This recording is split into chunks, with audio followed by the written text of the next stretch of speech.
கர்த்தருடைய பரிசுத்த நாமத்துக்கு ஸ்தோத்திரம் உண்டாவதாக.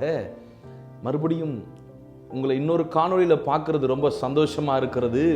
ஸ்தோத்திரம். இன்னைக்கு ஏசாயா 35வது அதிகாரம் 3வது வசனத்திலிருந்து பார்ப்போம்.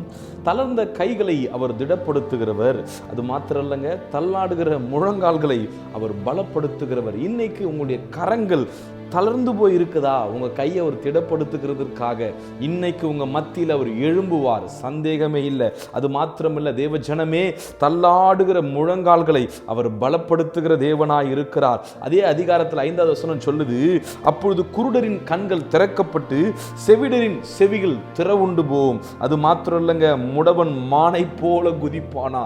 ஆமாங்க, இந்த வீடியோவை பார்த்து கொண்டிருக்கிற நீங்க ஒருவேளை வியாதி உள்ளவர்களாக இருப்பீர்களே, ஆனா உங்களுடைய வியாதி மாறி போகும், உங்க வியாதியினுடைய தன்மை மாறி போகும். அதுதான் வசனம் சொல்லுது, குருடன் கண்ணு திறக்கப்படும், செவினுடைய காது கேட்கப்படும், முடவன் மானை போல குதிப்பானா.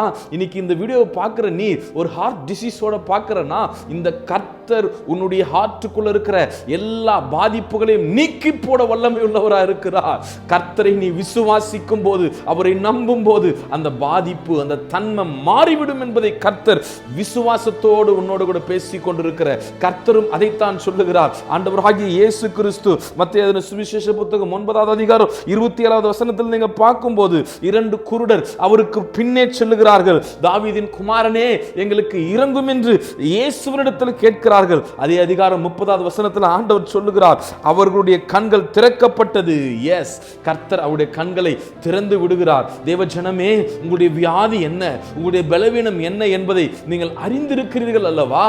நீங்கள் அறிந்திருக்கும் போது, குருடருடைய கண்கள் பார்வையடையும் போது, செவிடருடைய செவிகள் கேட்கும் போது, அதே இயேசு கிறிஸ்து இன்னைக்கும் ஜீவனுள்ளவராய் உங்க வாழ்க்கைக்குள்ள, உங்க குடும்பத்துக்குள்ள இன்னைக்கு வரப்போகிறார். இந்த காணொலியை பார்த்து கொண்டிருக்கும் போதே அவர் வந்துட்டாரு. நீ விசுவாசித்து, தாவீதின் குமாரனே, எங்களுக்கு இரங்கும் என்று இப்பொழுது கேள்.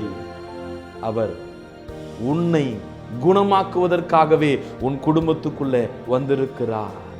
ரகதா ஷகதரபா லியோத ரக்க துடிகதரபா, எல்லா இருதய அடைப்புகள்லாம் மாறிவிடும். ஓ ரகதா ஷகதரபலா, பிசாசின் போராட்டங்கள் விடுவிக்கப்படுவீர்கள், பலவீனங்கள் மாறி போய்விடும். என்ன வியாதியா இருந்தாலும் கர்த்தராலே சுகமளிக்க முடியும். விசுவாசித்து இன்னைக்கு என்னோடு கூட ஜெபம் பண்ணுங்களேன். தாவீதின் குமாரனே, எங்களை விடுவியும் என்று அந்த 2 குருடர்களும் உம்மை நோக்கி வேண்டுதல் செய்த போது, நீர் அந்த 2 குருடர்களுக்கும் பார்வை அளித்ததை போல, ஆண்டவரே, உம்முடைய பிள்ளைகள் என்ன வியாதியில இப்போது உம்மை நோக்கி, தாவீதின் குமாரனே என்னை விடுவியும் என்று சொல்லுகிறார்களோ, அந்த வியாதியின் தன்மைகளை கர்த்தர் மாற்றி அவர்களுக்கு நல்ல சுகத்தை இப்போது தருகிறதுக்காக நன்றி. கர்த்தர் பெரிய காரியங்களை செய்யுங்க. இயேசுவின் மூலம் ஜெபங்களும் நல்ல தகப்பனே.